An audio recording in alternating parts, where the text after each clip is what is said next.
sa olened pildist, see kõige tähtsam on siiski see võrk, tähendab kujundite ja värvivõrk.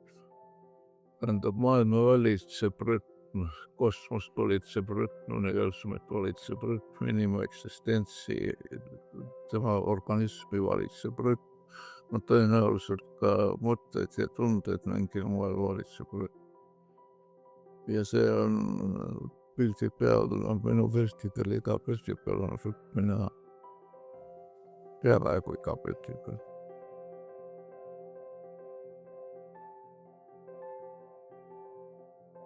Enamasti ootamised. Ja siis ühtäkki ongi olemas idee, lähed ja hakkad tegema. Nii lihtne see on.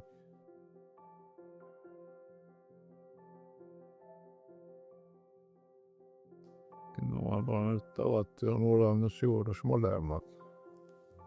Aga edasi, kui sa ootad, ega seal väga intensiivset mõttetööd ei ole. Ja see ei ole päris tühi ootamine, see on nagu lindi peal jooksevad kogu aeg kujundid. Tähtis on see üks signaal kinni püüda ja siis hakata temaga tööle. Tähendab, üks kujund on mingi signaalkujund, mis kannab kogu seda ideed ja mõtet ja tunnet. Ja siis sellest kujundite voost haarad sellest nagu kraatist kinni ja siis hakkad temaga tööd tegema.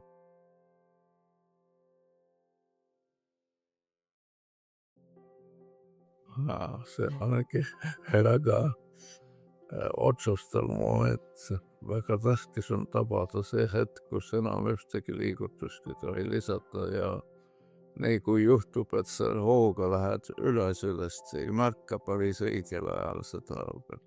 Märkasid küll, et vaata, ta elab juba, aga sa jätab pooleli, tahad veel siluda mingit kohta.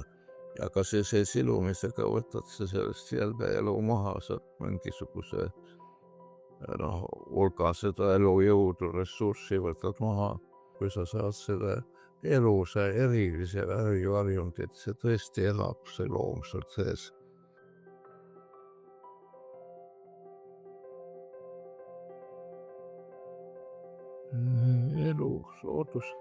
Loodus ongi